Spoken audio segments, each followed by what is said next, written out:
anxiety, I go back to try to be a child. I try to just go out and kick a ball.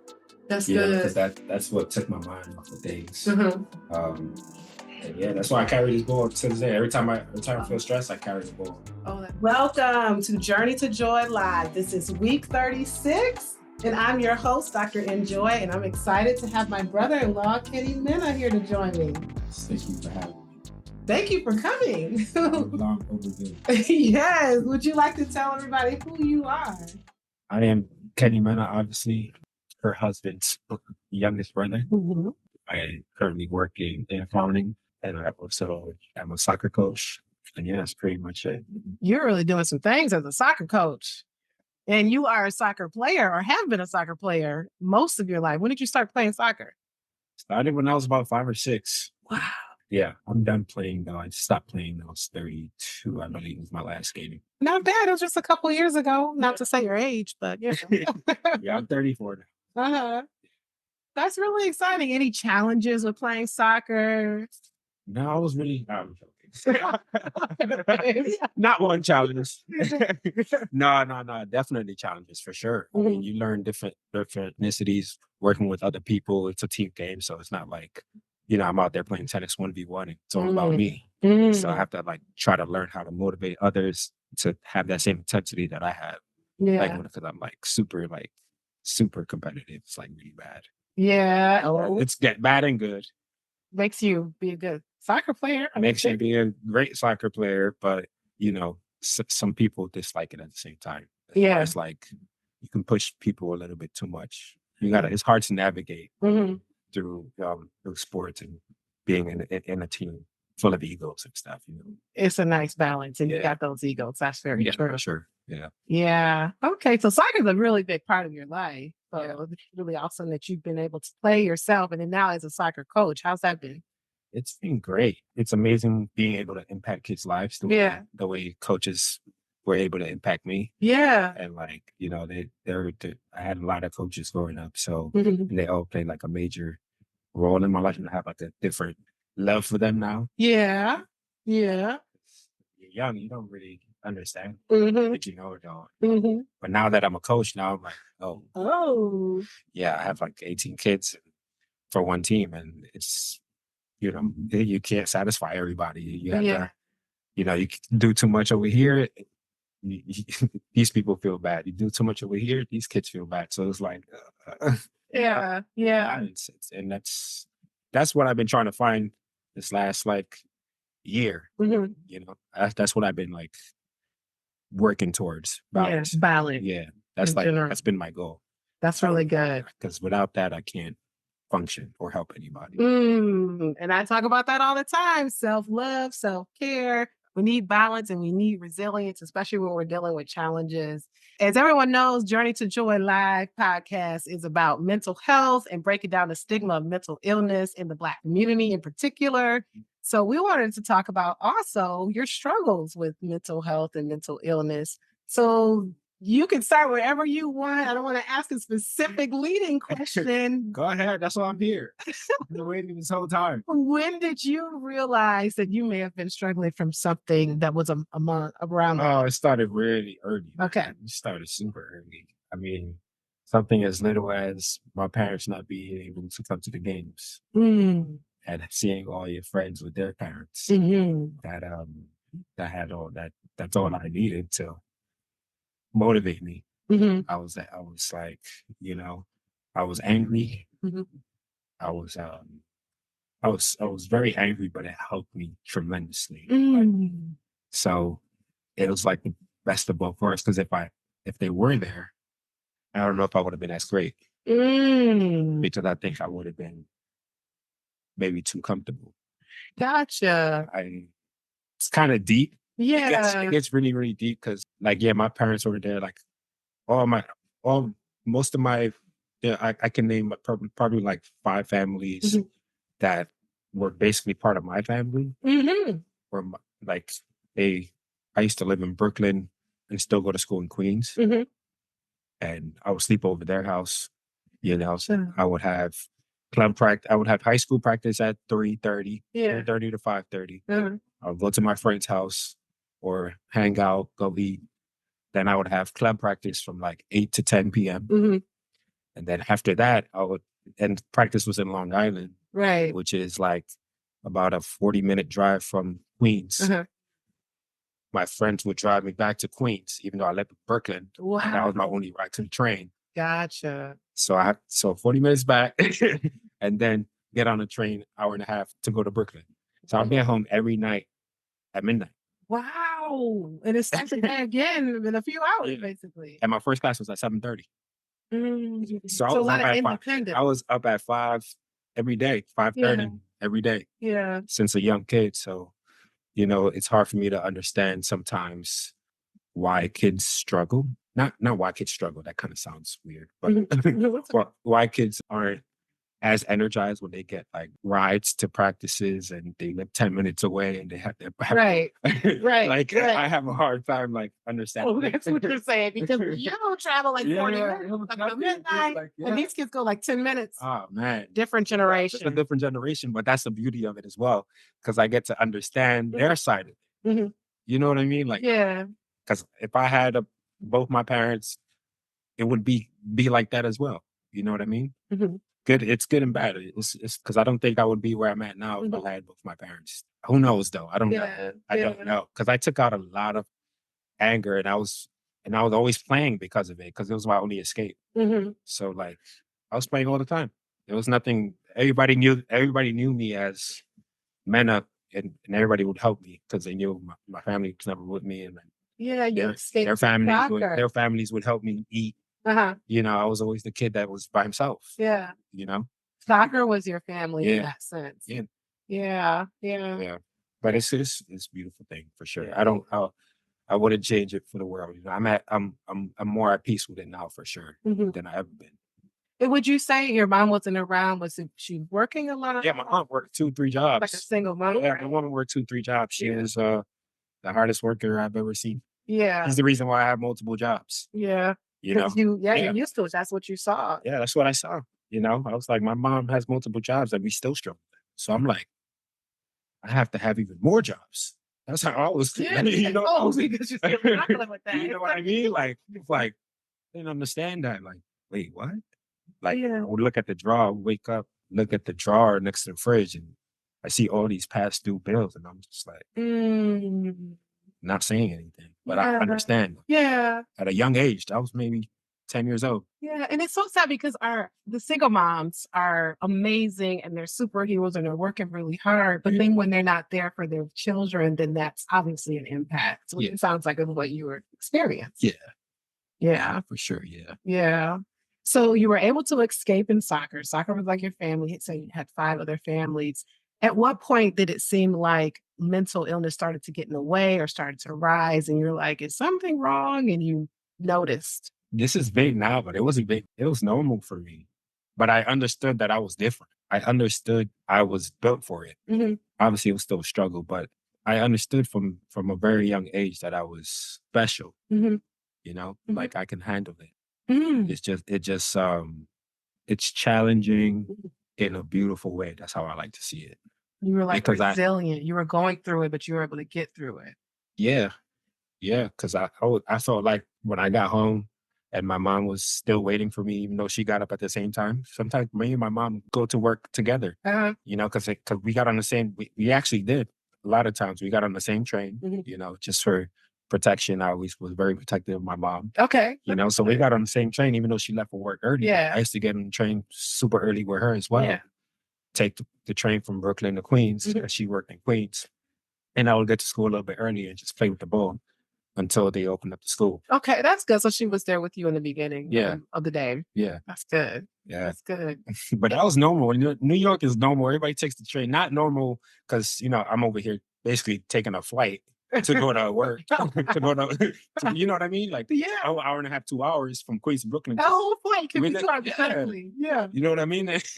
When I look back at it, I'm like, yo, I was a superhero. Like, what? And I got on the measly city bus in Detroit. So it took about 40 minutes. So I know a little bit about that. But being on the train, all those people and strangers and all that, that's different. That was the normal. You're so fast paced. That was the normal. So, yeah. it was a good time. So I think about them often, to be honest. Yeah, of course. It's your childhood. Yeah. I think about it a lot. Yeah. Now, when you say that you knew you were different, are there certain symptoms or signs that you noticed or felt? I knew I was different as far as sports wise Mm. because I was always like supported. Mm-hmm. Like I played for the top clubs and never played the bottom. And like that was Oh, different. Like you were unique and amazing. Yeah, naturally. Thank God. I'm not saying that in an arrogant way, but like No, it's a I fact. had, I was able to. There was a lot of people that helped me. It Mhm. wasn't like it's not just me. Trust me, I can name a lot of people. Bob Testa, Billy Gotti was a coach. Bob Testa was the owner of Alberton Soccer Club. Mhm.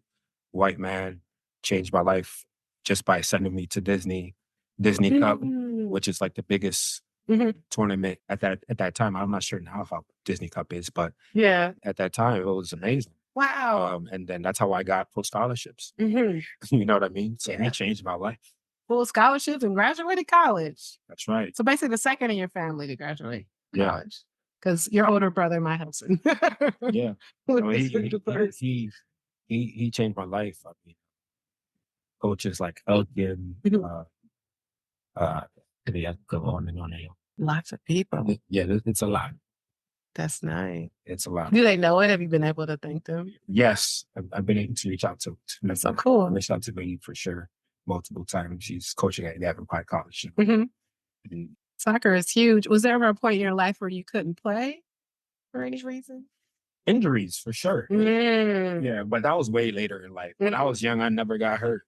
You know, when you're young, it's hard. So No, thank God. Thank God. flexible, strong. No, yeah, for sure. You know, so as you get older, where you got to take care of yourself triple. Mhm. You know, it started to drain on me because I played after college. I mean, I was fortunate enough to go to college, but after college, I played in adult leagues all over. Ah. So like, I was playing way too many games a week Mhm. for no reason. I mean, not for no reason, but it was my way to eat, Mhm. help out my family. Yeah. So that was compound. It was like compound interest. You know what I mean? It compounded. It's too much for your body. So Yeah. at 32, I was already Or at 32. I was already like, man, I played way too much. You know what I mean? I didn't have a normal. And I never wanted to play until I was 40, 50. Like that was never my dream. people do. I always wanted to be known for other things as well. Like I graduated in psychology. Yeah. I graduated in psychology. I was always interested in people in Mhm. general, Mhm. how I can impact and learn from different people and cultures and things of that nature. So like at a young age, I knew how to operate within systems within the streets because I was always in the street playing in the parks everywhere, Mhm. coming home super late. You know what I mean? That was normal without my parents worrying. Yeah. It was like normal. Yeah. So when it comes to like wellness and coping, it sounds like soccer was huge for that. Yeah, it was everything. I don't know where I would be without With this ball. That's why So you I have have it right here. Every time I get like anxiety, Yeah. I go back to try to be a child. Just go out, kick a ball. That's Yeah, good. because that's what took my mind off of things. Mhm. And yeah, that's why I carry this ball to this day. Every time I feel stressed, I carry the ball. Oh, that's It awesome. reminds me of when I was just like, it was just me and the ball at night. I used to wait after practices till like the kids that like used to give me a ride home were done. I was always on their time. Like Yeah. at a young age, I understood timing because of that. Mhm. It wasn't up to me because I didn't have a car, Gotcha. Yeah. So learning, certain principles and being Yeah. able to respect those who give me so much help. You know what I mean? Like it was way too many people I could even Wow. Yeah. college coach. Hey, they know they help you. Clemens, Mhm. Pete Peterson, Mhm. both my college coaches helped me a lot, helped me and my family. That is so dope. I'm glad you have it and you have soccer. And it seems like no matter where you are, you're going to play it if you need to because it helps anxiety. Yeah. Tell us more about anxiety and what that's like. I know I experience anxiety. Everybody knows I like to run from my anxiety. Yeah. What's your anxiety like for you? Yeah, I have a huge routine right now. Mhm. Every single day for I would say about almost 3.5 months now. And I can't You were telling me about that. Tell Yeah. us about the I routine. can't do anything I can't do anything. And my day feels very weird. It's a self-care routine. What's your self-care For routine? sure. Yeah, it's a lot. I do a lot, man. It's What do you do? certain things that can help people that have, anxiety issues and like I was diagnosed with schizophrenia as well. I've been pretty open with that. and living with that has been extremely challenging.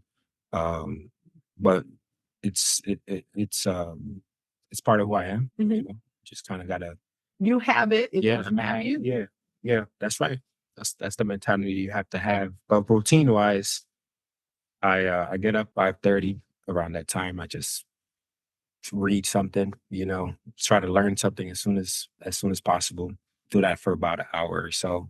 Just try to learn different things about finances and um other whatever I'm interested in that You're day. pouring into yourself first Yeah. every day. Yeah, because I used to just wake up right on time for work, and it was like, no, like I didn't. I was like, I gotta stop because I feel like that's what I'm doing. And if I wake up earlier, you know, Kobe Bryant is one of my biggest inspirations. Yeah. You know, even though he's a basketball player, you know, he's not a soccer player, but I was a LeBron guy. I used to love LeBron, but when Kobe passed, you know, it's sad, you know what I mean? But I was a huge I always respected Kobe so much, but I was a LeBron guy. When you're a LeBron guy, and Kobe, and they used to go at it. Yes. They used to go at it. So, but Kobe's mentality and his respect, it was always up here with me because it was like, yo, this guy's a dog. You have to have that in you to be at that level. You know what I mean? It's a tough thing, especially if you want to be great. You want to be great, you can't be like everybody else. Exactly. Be different, unique, do something else like hasn't done, everybody else. and work hard. Yeah. Yeah. So are you saying when he passed away, that's when he kind of went above LeBron for you? Kind of. Yeah. Well, his mentality, you know, they're both right there, man. Mentality. Whoever you want to choose, they're both right there. Yeah. Yeah. That's good. Okay. So you said you pour into yourself, you learn something, and then what else about your routine? Oh, okay. Yeah, that's right. So I read. I make sure I get an ice bath. Oh yeah, you love those ice baths. It's a game changer. It helps you with breathing. Yeah, that makes sense. And it helps you with it just clears your mind because for 3 minutes, I'm not sure you have anything but breathing and that initial shock, you know. And everything I do is ritual. Like I always have my YouTube with Kobe Bryant talking inspiration, right? I just need to hear his voice. I don't even need to hear it for more than 10 seconds. I just need to hear his voice. As soon as I hear his voice, ice bath is nothing. Motivation. The ice bath is so cool because it's kind of like similar to facing adversity, facing trauma, and being able to submerge yourself, but also regulate your breathing anyway and calm yourself anyway. So that's interesting. I like that. So ice bath, I do the sauna. Ice bath, sauna, I work on myself as well after work. You know, whatever I got going, the things that I've been working on. So do you do all those things every day, or they kind of like vary per day? It's been every day. Sauna has been self-care. Sauna has been like the last 3 weeks has been like 3 times a week. Everything else is every day. Yeah. Yeah, because I'm coaching now. So after work, I got to coach also. So yeah, my days are pretty full. That's really awesome, though, that you have a nice set routine. Because he mentioned schizophrenia. When it comes to schizophrenia, that is a disorder that can look different in different people. It can involve paranoia, anxiety, hallucinations, depression. There's positive symptoms. The positive thoughts are like the paranoia and hallucinations. And the negative symptoms are kind of like depression and anxiety and feeling down. Did you feel comfortable going in details about your symptoms? Yeah, it's just negative thoughts. I mean, that just kind of come in waves, you know. And then when they come, you gotta be ready. they come pretty heavy. A lot of that just has to do with just trauma, stuff that I've been through from a very young age. I talk about when I was young, me and my mom got robbed at gunpoint. And I was about 6 years old, and I still remember that. First. So like, I always have this struggle of I always have this daily struggle. It is daily. I won't lie about that. It's a daily struggle of I feel like I'm gonna lose everything. Because I've lost everything multiple times. I've lost it all. I won. I lost. I won. So I'm so used to things being taken from me. So yeah, it's just hard for me to act like everything's all good. I'm always ready. I'm always on defense. I'm always ready for something bad. Yeah. it's sad, but it's true, you know? That's what trauma does for you. And with trauma recovery and mental health recovery, it's kind of like substance abuse recovery, where, like you're saying, it's a daily struggle. You have to work at it every day. You have your self-care routines every day. You have to change. I had to Yeah. quit. I quit alcohol. I'm only drinking red wine, and I think I made it a month. Oh, that's Before awesome. I was drinking every day almost. Yeah. Just to That's try to great. cope with it. I was smoking cigars Mhm. to cope with it, but you know, certain I have an addictive personality. Me too. Yeah. Mhm. So whatever I do a lot of. So Mhm. if I'm drinking, I'm drinking a lot, which Mhm. super bad, right? I don't know how to be. I don't. I never knew how to really balance that. I'm all or none. That's why at your birthday party, well, you and me both, we did not eat cake at your birthday. Yeah. Because I'm all or none. If I eat it, then I'll Then just you're be gonna eating snort. all the sweets. Yeah. And my dad was addicted to drugs, and I know I have an addictive personality. Yeah. So yeah, addiction runs in both of our families. Hey, Yeah. we dealing. Yeah. The good stuff. The beautiful side. The beautiful side to that is though that when you're not doing it, you good. You're Right. stuck with that. You Right. know what I mean? When I don't drink for months. Yeah. You know, so I could have 3 bad months, Better. and then all of a sudden I got 3 good months. Yeah. What have you noticed drinking has done for you? Why'd you cut it out? It's just not good. Mhm. It's just, you know, society teaches us to trains our mind that, you know, every Friday we get you know, we're supposed Yeah. to Makes you more social. yeah, we're supposed to, you know, drink Yeah. and act like we achieved something, but we really haven't. No. It's making things worse, or it makes depression where some people drink because they're trying to help their depression self-medicate, but it makes it It worse just over makes it time. worse. Yeah. It just makes it worse, and nothing good comes from it. Yeah. That's really good that you quit. Yeah, Yeah. nothing good comes from it. So now I'm just drinking wine, Mhm. red wine, And wine can be and even that, healthy. is like, you know, I'm still taking steps. You know, Mhm. first is liquor, now I'm seeing, you know, do wine a little bit, and then maybe I'm gonna quit it all in general because Mhm. I've done a lot of drinking Mhm. within those years. The last probably 5 years, I'm Mhm. still trying to play catch up. And another big thing is my stepfather. I seen my stepfather to have a stroke Yeah. Mhm. and slowly die. Mhm. And this guy was super fit. Oh. He was fit. Gotcha. He would bike to work 10 miles a day, Yeah. bike back, super quiet, never spoke, respected him a Mhm. lot, but I didn't necessarily like him Mhm. But he because you know, I'm like, damn, it's this week. Mhm. I wouldn't have to worry extra. Mhm. My mom's would be good. Like you Mhm. know, money would flow down, not up. Mhm. Mhm. You know, that constant struggle, you know. It's good making money. Trust me, it's great making money. Obviously, we all need it, but it's a evil, man. Yeah. It just makes I Especially when don't it know. gets in the wrong hands or Yeah, yeah. it's I don't like what it does. Yeah. Makes people evil, greedy. Yeah, and it's not that you're not bad for loving money because I love Mhm. money. Mhm. You know what I mean? Nobody's bad for loving money. It's just that constant challenge. Do I help? How much do I help? Mhm. Them Mhm. do this, that. You know what I mean? Mhm. When to help? Oh Mhm. man, I still have to do this, but which is oh, you know, that constant. Right, right, right, right. You just don't know what to do. And that's a whole nother struggle or subject when it comes to like helping family members who may need the money and you don't have to feel pressure or guilt if you don't give it. 'Cause I Yeah, don't. yeah, So yeah, that's what it is. yeah. So when it comes to like anxiety, a lot of people can go through anxiety, depression, may not need medication. Sometimes with schizophrenia, sometimes you can go without medication, especially if like the intrusive thoughts or the hallucinations, you can just get through it and you can face it.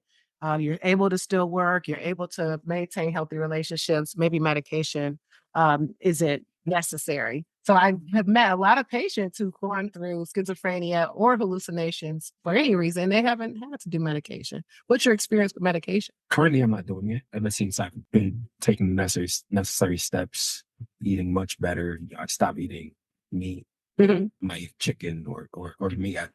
Currently, I'm eating like salmon, shrimp, and the rest just fruits at this moment, and drinking a lot of water heavily. I've had to make so many changes in order to, because I didn't want to take the pills. Yeah. I wanted to stop because it just makes you drowsy. Drowsy. Me specifically. Yeah, yeah. I can't speak for nobody. Right, right. Me specifically, it just makes me drowsy. It makes me sleepy, and then I gain weight. Yeah, yeah. Which is the double whammy. Yeah, because I can run. I used to run an hour a day, and I was still gaining weight. Oh, when you were taking the medication. So it's like, you know. Plus dieting or the diet, or were you I wasn't eating dieting, but I was only eating once a day. and you were eating once a day? Because I've always had to, that if they watch your diet, so it sounds like that's not true. Yeah, it just makes you gain weight despite appetite. I've always had to work double, man. I've always had to work double to get the same result. That's how I see it. That's how I feel. Yeah, but I'm a woman. Usually, men can lose and things like that. But yeah. I think a lot of us do. Yeah, I'm just talking about specifically me. Correct. I'm sure a lot of people feel like that. This is why I thought this conversation was necessary. Yeah. Just because I know people can relate for sure. Yeah, it can really get hard because the unfortunate thing about schizophrenia and the medications is that it's one type of medication category, and it's antipsychotic. All antipsychotics increase the risk of diabetes, high blood pressure, high cholesterol, and can make you feel sedated. There are people that I know that are really tiny doses that feel fatigue, but then there's people that are on like really high doses who don't feel fatigue. So everybody is different. But if you are able to do it without medication, that is amazing. But he's working hard. He's got this big routine. You're still working and maintaining healthy relationships. That's really what it's about. Yeah. Yeah. Sure. Yeah, I applaud you. You've really come a long way. I still struggle though, man. I'm not gonna, it sound like, it might sound like it's, man, every day is bad as far as like the thoughts, and like that doesn't go away, right? I don't think that ever goes away. Pain is something that's serious for everybody. It's a serious thing, and you just kind of have to find beauty in it. You just got to find beauty in it. Joy and pain. You can experience both. That's the hard part, Yeah. Because sometimes I wish all my friends were here from back home. I miss them a lot. Yeah. So that's the struggle. Like I mentioned before, pain isn't always temporary. For some people, joy and pain can kind of go alongside each other. They don't necessarily negate. Yeah. So what's your joy journey? Do you feel like you experienced joy with the pain? Yeah, yeah. The beautiful thing is that you can cry. Yeah. And then feel a lot better. Because you cried and let it out. Cry. Sometimes you just gotta let it out. You just gotta let it out because it's a lot to carry. It's tough. And I know my group of friends. I've seen a few of my guy friends cry in front of me too. It's and nobody knows about that side, right? Yeah. They're the most outgoing people, right? Are hurting inside. Well, it sounds like they feel safe around you, and that's really good that you create that space for them, because being able to be vulnerable and lecture. Oh, it's normal, Yeah. And at least in my group of friends, of close friends, obviously there's some that doesn't negate anything. I think it's important to cry. I used to never cry. Once I started getting migraines, I was crying every day. I used to suffer from migraines. And I was crying every day. I used to cry in the shower every single day. And you're not on medication for migraines. What helped that go away? Or was it maybe due to feeling sad or anxious, or we don't know the answer to that? Yeah, I don't. Yeah, I can't, they come I have and no go. idea where that came from. Yeah, nobody in the family suffers from it. Yeah, you still have it? With schizophrenia. Okay. No, I didn't migraines anymore. I just get bad headaches. Yeah. Okay. Yeah. Have you ever struggled with hallucinations, or are they just strong thoughts? Hallucinations for sure, yeah. Okay. And is that still an everyday thing? So like that one of the hard parts is the bounce back. Because once you bounce back, you feel amazing, right? Yeah. And you're like, oh man, I'm doing great. Yeah. And then it hits you. If you have one bad thought, then you're like slippery slope, back down. Yes.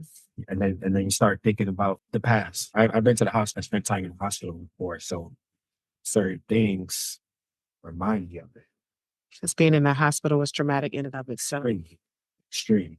Yeah. Extremely. So as soon as I think about something like I paint now also. Yeah. And when I first started painting, it's traumatic because I would do it remind me of the hospital. Because you were painting it. That's very traumatic. And that's what a lot of people fear. A lot of my patients said, well, I don't want my loved one in the hospital. I don't want to go to the hospital. And it makes them not want to help. Over there, man. A lot of those people over there, even though I don't in the hospital. Yeah. Okay. For the work that they're doing. Okay. It's so tough. Was there anything positive that came out of it? The beauty and everything that I learned. Okay. Drawing, painting, writing down. I had all these thoughts in my mind that it's like being in jail. I've never been in jail, but like I'm locked in. I'm locked in. This is the first time I have to look at myself in the mirror and think about, it's the first time I'm sitting down and thinking about everything. And I can't go anywhere. No TV, no phone. No nothing. Take your clothes away. To keep you safe. It feels like a prison. It's prison. Yeah. Yeah. It is. Yeah. You get 30 minutes to feel the air, you back inside, you're done. So did they do any therapeutic work there? Like groups? Yeah, they did. Okay. There was always people there that were struggling a lot more. For example, this one guy was in the army and he was a sniper. You know, I forgot which battle he did, which war he was in. He was a sniper. And his story was amazing. He was gushing in sweat. Wow. All day. Because he's seen so much. He's seen so many people fall. So it's like that helped me though.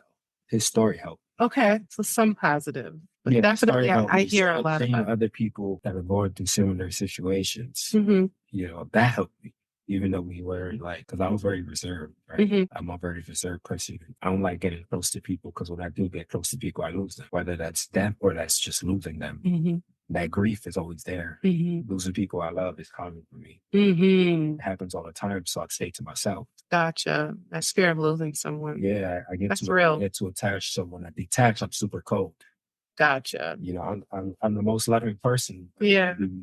To extremes. That's to protect yourself. Protect myself. That balance. Yeah, it's like butting heads with yourself. Yeah, because I never sat down and just been lonely. Gotcha. I've always had somebody. And then being in the hospital, you were like that. That's what made you be alone with yourself. It hit me hard, man. It hit me hard because I'm so accustomed to having somebody just there. A lot of people definitely fear of being hospitalized. And especially in the Black community, it's kind of like, what? I don't want to go there. They're going to take this away from me. What are they going to do? Are they going to tranquilize me? The key to hospitalization is to keep people safe. And that's why it exists. Obviously, our hospitals can definitely do better and be more improved. Because there's a lot of therapeutic things that they're not doing. It sounds like they are doing some at the one that you were at. So that definitely did, for sure. So that's good. Yeah. That's good. That's good. Yeah. But yeah, if it's a family member that you might have that might be suicidal, they're attempted or about to, that's a reason that they would need to be hospitalized, or you're not being able to work, or they're a danger to themselves or others are not able to take care of themselves. So just telling the audience reasons why someone needs to be hospitalized. But the way we keep ourselves out is through whatever treatment works for us, whether it's therapy or medication or a wonderful self-care routine, being around family. That's triggers. It's a lot of triggers, man. It's like I can listen to one of my favorite albums is that 444 album, Jay-Z. That album I listened to every single day as I was getting sick. Wow. When I was going through that. Yeah. So I could have listened to that album and it was my favorite album for a long period of time. To remind you of being sick. It would remind of that every single time. So a song. Yeah. A song makes you go back to that. Yeah, that makes sense. A picture. I can look at every single picture on my phone, and I'm the type of person that likes to look at memories because I always just like to see all the people that I've impacted whenever I feel low and stuff like that. So pictures can make you go down. It's very hard to deal with. Yeah. So when you get triggered, because you mentioned one single thought could just spiral you down. I talk a lot on here about positive affirmations and kind of stopping that. Do you use that? That helps. Yeah, I do everything. Whatever helps. I just did sound therapy yesterday. Nice. I'm open to everything now. I just did sound therapy. That was amazing, by the way. It's like I never had clarity. Like whenever I can get 1 minute of clarity, it's like it's sound therapy, listening to different sounds. Yeah, put on YouTube. Oh, like a meditation. Oh, nice. Okay, that's a thing. Okay. Yeah, it's beautiful. Actually, it's a beautiful experience. I never thought that. I used to think that was weird. Like people that go to meditation. Things that seem weird. He tried it. It works for him. People, it actually works a little bit, you know. Like, you can actually train your mind to not think about anything. I don't know how. Knowing your triggers is key. Yeah. Yeah, that's the thing. Yeah. Yeah. What are your go-to positive thoughts? Anything in particular that you might say to yourself? I am amazing. I'm super talented. God is with me. I love my family. I haven't lost any family members, thank God. So yeah, stuff like that, you know. I'm great. I always tell myself I'm great, I'm great, I'm great. There's always going to be bad around you. So you have to be careful what you listen to. You know, protect your mind, what goes in. Because music is a beautiful thing, but it can also be a bad thing. Yeah. Anything good for you can also be bad for you. Yeah. So to just do things in moderation. Like now I listen to jazz, I listen to piano music, I listen to it can't just be hip hop. I have to have hip hop when I work out. I love hip hop. Yeah. Peloton. Like the hip hop rides. You gotta have hip hop. I'm big on Jay-Z. That's my guy. So yeah, that's my guy. Because it's a, you know, he speaks. I can relate to so much stuff. Well, thank you so much, Kenny. We talked about the ups and downs, the balance, resilience, how it continues. We're still living, man. We still living. We still here. It's a matter of figuring out how to keep it going. Is there any last thoughts that you want to tell the audience, especially if somebody else was struggling, a Black man struggling, and what they need to do to get help? Find it, man. You have to find it. You have to find it. And if you don't want to go ask for help, then help yourself. You know, you have to help yourself. If you continue to do the same thing, you can get the same result and impact as many people as you can as well. If you have that outlet, you know, thankfully I have soccer. I'm able to coach and I have the outlet impacting so many kids. That keeps me up. You know, that keeps me stirred. I know these kids need me. That's awesome. Yeah. Well, there you have it. Kenny Mena, my brother-in-law. Thank you so much for coming. I appreciate you. This was much needed. You've been very helpful with my journey. And I never really got to express that. So I felt like this was like you know, I never really, you know, said anything. I'm pretty reserved because I hold a lot of stuff in. But like you said, like I said, when I let things out, now I'm saying a lot. Yeah. You know what I mean? I appreciate that because when that was happening, we talked about like everything. I know that I had to keep my boundary, but I probably like went and like dissolved that boundary because I was trying to help you as much as I can. And then finally you told me, hey, it's my body. This is what I'm going to do.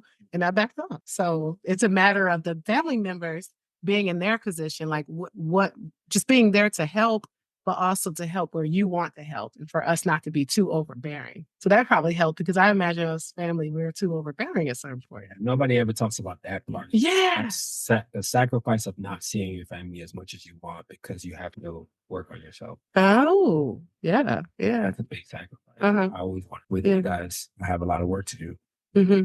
That's important to work on yourself because you have to work on yourself first. And that's how you're there for everyone else when you've worked on yourself. Yeah.